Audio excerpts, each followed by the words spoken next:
Ruth was really saying was, I done left my old tradition. I done left where I came from. I done left my family already. I done left everything that I was familiar to. I done left everything that I've known, and I done sat up under your tutelage. I done sat up under your teaching. We done went to the temple together. We went to mass together. We went, amen, and we served the Lord together. You taught me the ways of your family, and I know, amen, that it is my responsibility, amen, even in the absence of our husbands, that it's my responsibility as being the family to continue to provide and to continue to take care of you. And so Ruth is saying, I'm not going anywhere. Amen. But her sister-in-law Orpah says, I'm going back to my family. In the beginning, Orpah begins to say, no, I'm going to stay likewise. But then along the journey of them traveling to the next place just to be sustained with food and just to be sustained with life, Orpah says, you know what? I done thought about this while we were traveling. I done thought about this while we were on our way, and I'm going back. And what does that represent? Orpah was going back to the idols of her family.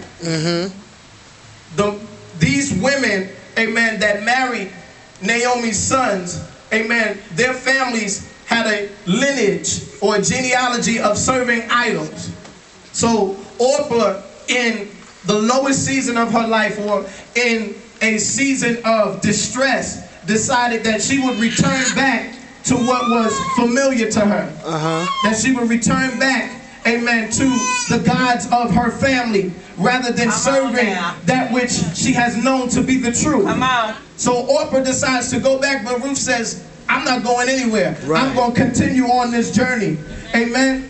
And look at your neighbor and tell your neighbor, neighbor, the Lord is going to bless you. The Lord is going to bless you. For your consistency. For your consistency. So one of the keys, amen, of why Ruth became so blessed in the latter end was because of her consistency. God needs people that's going to be stable. God needs people that's not going to be here today and then gone tomorrow. God needs people that's going to stick by. And God needs people that's going to serve, put their hands to serve and do the work. Amen. Even when times are bad, even when the times are at your lowest state, amen, you need to take on the spirit of Ruth and say, guess what? Amen. Come mother, father, sister, brother, husband, wife, amen, niece, nephew, I'm not going anywhere. Amen. Why in my most lowest season should I leave the truth? Why in my most hardest time, amen, should I turn my back on God? Why in my most hardest season, amen, do I have to retreat back, amen, to what I've used to do, amen, to what I used to know, to the people I used to hang out with, to the places that I used to go. But in my hardest season,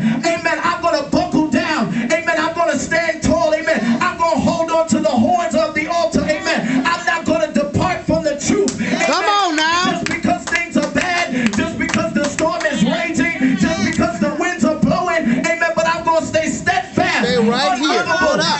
Hey, God, I thank you. In the work of the Lord. Look at your neighbor, tell your neighbor, neighbor, catch the spirit of Ruth. Catch the spirit of Ruth. So along their journey, Ruth now travels with her mother-in-law to a new place, to the hometown, basically, of her mother-in-law, so that they could be sustained through their hard situation. Yes. So as we approach this, there's two definitions I want to break down to you that will help you catch the title of this message and catch what I'm trying to bring.